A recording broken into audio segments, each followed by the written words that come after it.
Do you know कि एक ऐसी कॉमन लैंग्वेज है जिससे हम आप बहुत सारे और भी जीव और ये पूरा यूनिवर्स जुड़ा हुआ है।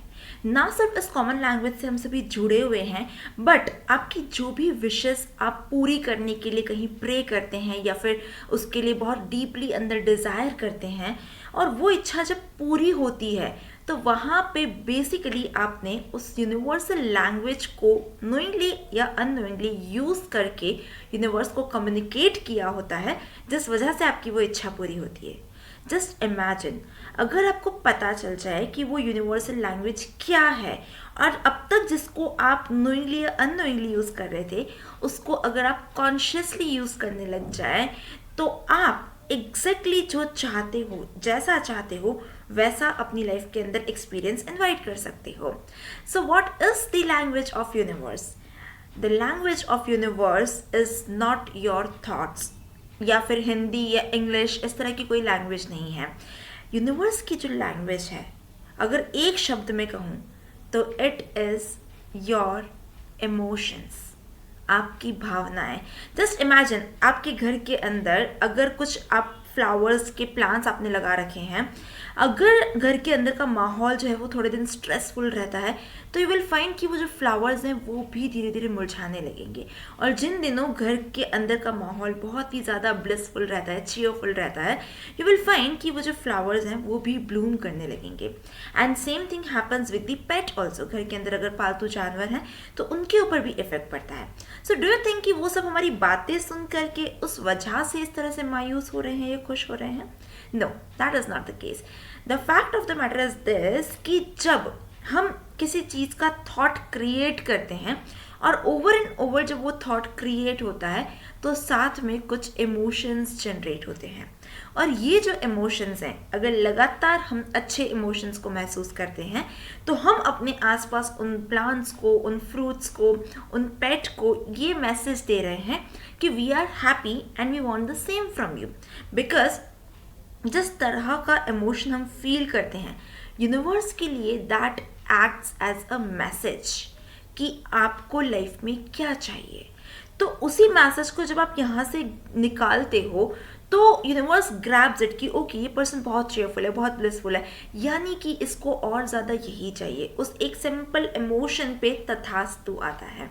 और जब इमोशन पे तथास्तु आता है तो आपकी लाइफ में और भी ज़्यादा ऐसे ही एक्सपीरियंसेस होते हैं जिससे आप सिमिलर इमोशंस को महसूस कर सको। So if you are trying कि मैं मैनिफेस्टेशन के प्रोसेस को यूज़ करके एक exact same as it is घर खरीद लूँ, या एज इट इज़ कार खरीद लूँ, या as it is life partner track कर लूँ, तो दैट इज़ ओनली पॉसिबल जब वो एज इट इज़ होने पर जो इमोशन आपको महसूस होगा, आप उस इमोशन को एडवांस में महसूस करने लग जाएं। And this is practically possible. It is possible कि आप किसी चीज़ को अचीव कर लेने के तुरंत बाद वाला जो इमोशन है उसको पता करके और उसको अगर एडवांस में फील करते हो, तो यहाँ से आप यूनिवर्स को ये मैसेज भेज रहे हो कि आपको क्या चाहिए, एंड उस पर ही वो ब्लेसिंग आती है। सेम इमोशन के लिए सेम एक्सपीरियंसेस आपकी लाइफ के अंदर आना स्टार्ट हो जाते हैं। इनफैक्ट इंडिया के अंदर हम जो प्रेयर्स करते हैं, ना सिर्फ इंडिया, इंटायर वर्ल्ड के अंदर हम जो प्रेयर्स करते हैं, हम जिस भी शक्ति में मानते हैं, भगवान में, अल्लाह में, तो हम वहाँ पे जीसस से जो भी मांगते हैं, तो मांगते समय कुछ विशेष पूरी हो जाती हैं बट कुछ विशेष पूरी नहीं होती हैं। दोनों में डिफरेंस क्या है? Do you know that?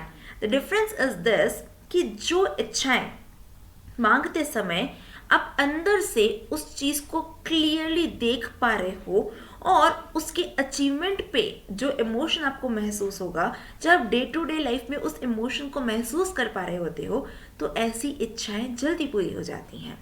But जब मांगते समय आपके मन में डर होता है, संशय होता है, डाउट होता है, तो आप डाउट का इमोशन भेजते हो, फियर का इमोशन भेजते हो, तो उस केस में वो इच्छाएं पूरी नहीं होती है। इसीलिए मैनिफेस्टेशन प्रोसेसेस के अंदर बिलीफ का बहुत ही इम्पोर्टेंट रोल है। बिकॉज जब बिलीफ होगा तभी आप एग्जैक्ट उस इमोशन को फील कर पाओगे जो आप एग्जैक्टली अपनी लाइफ में मैनिफेस्ट करना चाहते हो। So don't wait now. अपनी जो भी आपकी नेक्स्ट विश है जिसको आप पूरा करना चाहते हो, जस्ट इमेजिन करो कि अगर आज वो दिन है जिस दिन वो इच्छा पूरी हो जाएगी, तो आप कैसा महसूस कर रहे होगे? प्राउड, हैप्पी, एक्साइटेड, जॉयफुल, जो भी महसूस कर रहे होगे, एक बार के लिए उस मोमेंट को फील करके देखो, उस इमोशन को फील करके देखो। जैसे ही वो इमोशन आप टैप इन कर लेते हो कि अच्छा ये वो इमोशन है, तो आपको बार बार वो गोल अचीवमेंट का थॉट क्रिएट नहीं करना है, बार बार चीज़ें विजुअलाइज नहीं करनी है। आपको जस्ट ये इंश्योर करना है कि मैं लगभग पूरे दिन इसी इमोशन के अंदर अपना टाइम स्पेंड करूं, and then see the magic. So this is the language of universe, जिसको यूज़ करके आप कोई भी गोल्स अचीव कर सकते हो। Thank you.